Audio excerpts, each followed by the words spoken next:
साल 2026। भारत आज दुनिया की सबसे तेज रेल व्यवस्थाओं से टक्कर ले रहा है। कवच टेक्नोलॉजी, एंटी कोलिजन सिस्टम और बुलेट ट्रेन। लेकिन क्या आप जानते हैं कि हमारी रेल पटरियों के नीचे एक ऐसा काला इतिहास दबा है जिसके बारे में सोचकर आज भी रूह कांप जाती है। 6 जून 1981, बिहार की बागमती नदी। एक ऐसी दोपहर जब मौत ने इमरजेंसी ब्रेक का रूप लिया और सैकड़ों जिंदगियों को जल समाधि दे दी। इसे दुनिया का सबसे रहस्यमयी ट्रेन हादसा कहा जाता है। सरकारी रिकॉर्ड में 235 के आसपास और कुछ ऑफिशियल बयानों में 270 के आसपास नोन डेथ्स का जिक्र मिलता है। लेकिन चश्मदीद कहते हैं कि वो नदी लाशों का कब्रिस्तान बन गई थी। आज आरके हिंदी ज्ञान पर हम कोई कहानी नहीं सुनाएंगे, बल्कि उस हिडन साइंस को डिकोड करेंगे जिसने एक पैसेंजर ट्रेन को डेथ चेंबर बना दिया। क्या वो एक गाय थी? क्या वो एक चक्रवात था? या फिर रेलवे का वो पुराना ब्रोकन सिस्टम जिसे कभी सुधारा ही नहीं गया? चलिए इतिहास की परतों को उधेड़ते हैं। मानसी से सहरसा जाने वाली 416 DN पैसेंजर ट्रेन। शादी का सीजन था और ट्रेन अपनी क्षमता से 300% ज्यादा लोड लेकर चल रही थी। कई रिकॉर्ड्स में करीब 1000 यात्रियों की संभावना बताई जाती है। इंजीनियरिंग की भाषा में इसे कहते हैं एक्सेसिव डायनामिक लोड। जब किसी भारी चीज का सेंटर ऑफ ग्रेविटी ऊपर चला जाता है तो वो चीज अस्थिर हो जाती है। ऊपर से उस दिन बिहार में द ग्रेट साइक्लोन का अलर्ट था। 100 किलोमीटर प्रति घंटा की रफ्तार से चल रही हवाएं ट्रेन की खिड़कियों से टकरा रही थीं, जिससे एक लैटरल फोर्स पैदा हो रहा था। ट्रेन पटरी पर नहीं बल्कि मौत के झूले पर दौड़ रही थी। आज की ट्रेनों में एयर ब्रेक होते हैं जो पलक झपकते ही ट्रेन रोक देते हैं, लेकिन 1981 में इस्तेमाल होते थे वैक्यूम ब्रेक। इनकी सबसे बड़ी कमजोरी ये डिलेड रिस्पॉन्स देते थे। जैसे ही ड्राइवर ने पुल नंबर 51 पर ब्रेक दबाए, ब्रेक की सिग्नल को आखिरी डिब्बे तक असर पहुंचने में वक्त लग सकता था, क्योंकि वैक्यूम ब्रेक्स का रिस्पॉन्स कंपैरेटिवली स्लो माना जाता था। मॉनसून की पहली बारिश ने पटरियों को स्लिपरी बना दिया था। जब ड्राइवर ने ट्रैक पर एक गाय देखी और ब्रेक मारे तो पहिए लॉक हो गए, लेकिन ट्रेन रुकी नहीं बल्कि पटरियों पर स्किडिंग करने लगी। इसे काइनेटिक फ्रिक्शन फेलियर कहते हैं। और ठीक इसी समय बागमती नदी के ऊपर बना वो पुराना पुल कांपने लगा।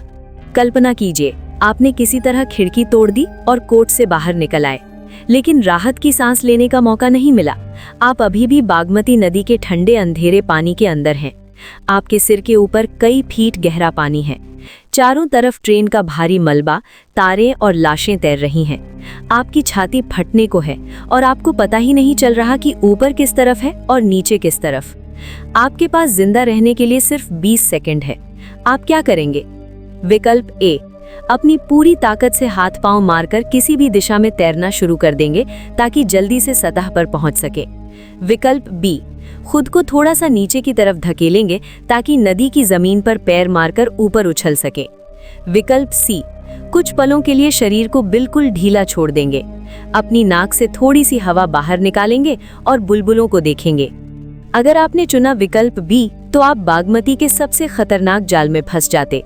उस दिन नदी की तह में कई फीट गहरी गात थी। अगर आप नीचे जाते तो आपके पैर दलदल में धंस जाते और आप कभी ऊपर नहीं आ पाते।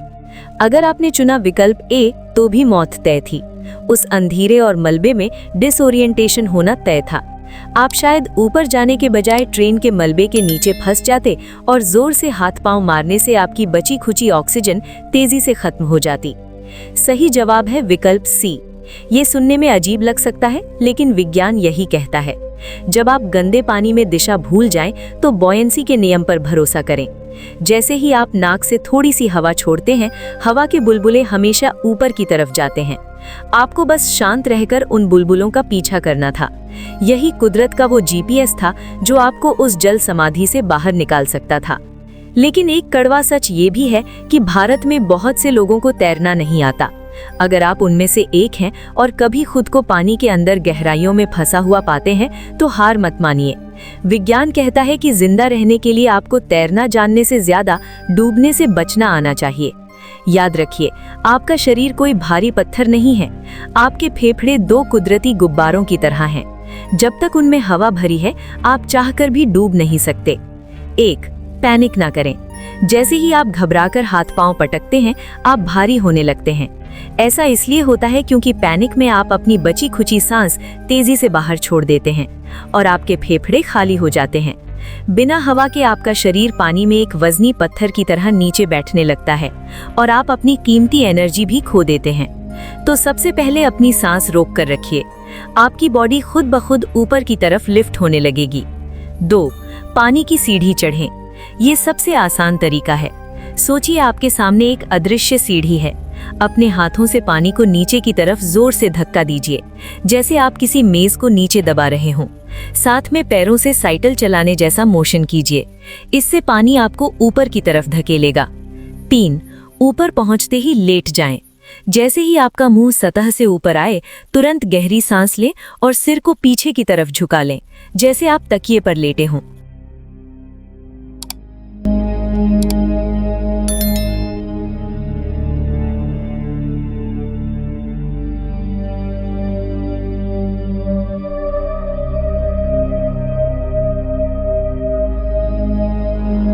पेट को आसमान की तरफ रखें। इसे कहते हैं सर्वाइवल फ्लोट। इस पोजीशन में आप बिना कोई मेहनत किए घंटों पानी पर टिके रह सकते हैं। पानी की उन गहराइयों में कई बार अंधाधुंध ताकत लगाने से ज्यादा ये छोटा सा फिजिक्स का ज्ञान आपकी जान बचा सकता है। हादसे के चंद घंटों बाद बचाव कार्य शुरू तो हुआ, लेकिन बागमती नदी ने एक ऐसी चुनौती पेश की जिसने पूरी दुनिया के गोताखोरों को उलझा दिया। सरकारी आंकड़ों में लाशों की गिनती शुरू हुई, पर सैकड़ों लोग ऐसे थे जिनका नामो निशान तक नहीं मिला। विज्ञान कहता है कि इसके पीछे 2 बड़ी वजह थी: टर्बिडिटी, पानी का गंदा होना, और रैपिड सिल्टेशन। मॉनसून की उफनती नदी में मिट्टी और गाद इतनी ज्यादा थी कि पानी के अंदर विजिबिलिटी 0 थी।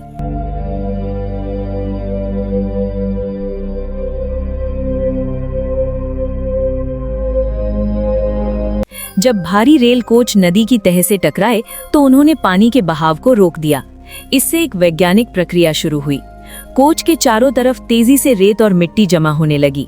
महज कुछ ही घंटों में वो विशालकाय डिब्बे 5 से 10 फीट गहरी गाद में धंस गए, जो गोताखोरों के लिए एक अभेद्य दीवार बन गई। यही वजह थी कि हफ्तों की मशक्कत के बाद भी सैकड़ों लाशें कभी बरामद ही नहीं हो सकी।